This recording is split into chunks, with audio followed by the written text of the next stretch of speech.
मैं कह सकता हूँ कि मैंने यमराज के दर्शन अपनी आंखों से किए हैं। मेरी सिचुएशन वो थी, मेरे सामने यमराज खड़ा है, मुझे साफ साफ दिख रहा है मेरे सामने यमराज खड़ा है।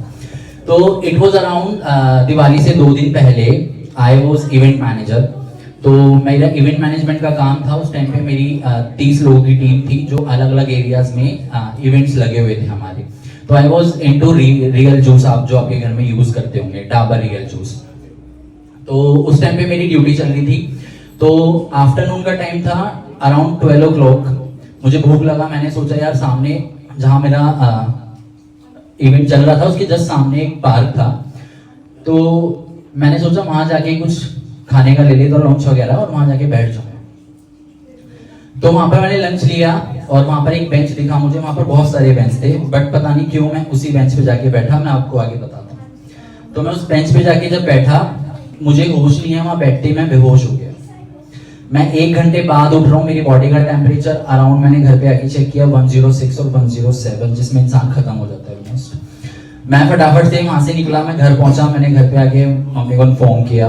उन्होंने मुझे बेड पे लिटा के मेरे रूम में और दवाई वगैरह दी। उनको लगा नॉर्मली है।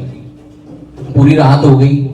आई वॉज क्रेज्ड, मतलब जैसे कि क्रिएचर होता है ना, मेरी बॉडी में कोई मूवमेंट नहीं थी, मेरे मुंह से आवाज नहीं निकल रही। मैं पानी पीना चाहता हूँ, मेरे जस्ट साइड में मेरा भाई लेटा हुआ है, मैं उसको ये भी नहीं बोल पा रहा, एक फिंगर भी उसको टच नहीं कर पा रहा कि मुझे पानी दे दे। तो मेरे जस्ट बेड के ऊपर गुरुजी का स्वरूप लगा हुआ है।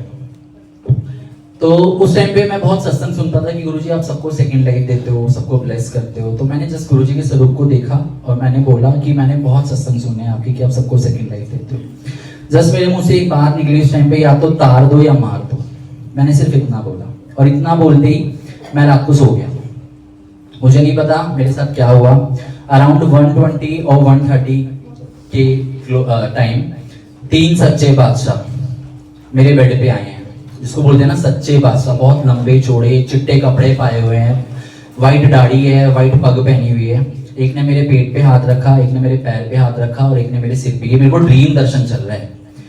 और उन्होंने जैसे हाथ रखा है ना, मेरी बॉडी में मूवमेंट स्टार्ट और मेरे मुंह से आवाज निकली, भाई पानी।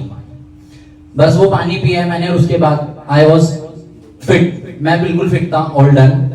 अगले दिन मैं सुबह फिर अपनी ड्यूटी पे गया। फिर पता नहीं क्या हुआ कि शायद उस चीज ने मुझे दोबारा खींचा। मैं सेम टाइम सेम जगह जाके बैठ गया। अब वहां मैंने नोटिस किया, अभी तक नोटिस नहीं किया था, मैं वहां जाके बैठा, सेम इंसिडेंट मेरे साथ दोबारा हुआ। मैं 1 घंटे के लिए फिर बेहोश।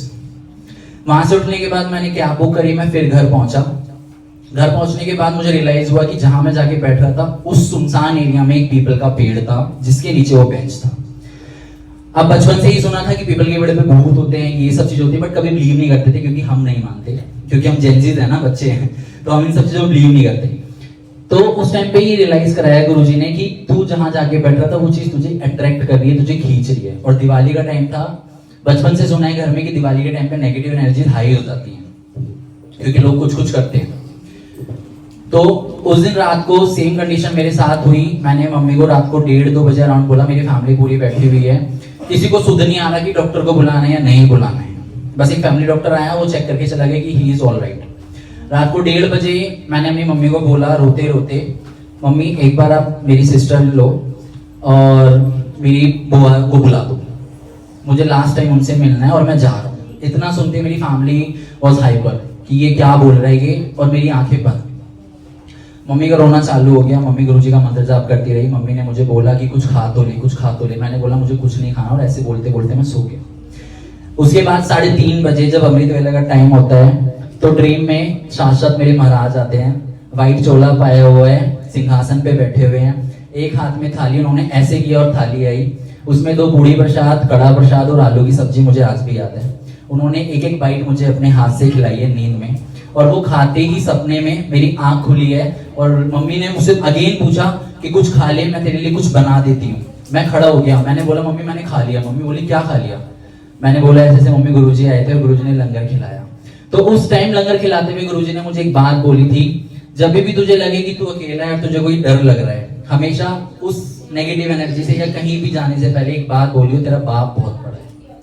उस दिन का दिन और आज का दिन है, कहीं भी निकल जाता हूँ। मैं राजस्थान भी रहकर आया हूँ, मेरी नाइट शिफ्ट होती थी, रात को पूरा जंगल वाला इलाका था, मेरे सोसाइटी से मेरे ऑफिस तक का पूरा मोमडन एरिया था। रात को सुनसान इलाका, बस एक मन में ख्याल आता था तेरा बाप बहुत बड़ा है। तो उसके बाद तो लाइफ ऐसी हो गई है कि अब तो किसी चीज से डर लगता ही नहीं है। कभी भी ऐसा लगता है ना कि डर लग रहा है, बस मन में ख्याल आता है तेरा बाप बहुत बड़ा है। तो थैंक यू सो मच गुरुजी, जैसे आपने मुझे ब्लेस किया।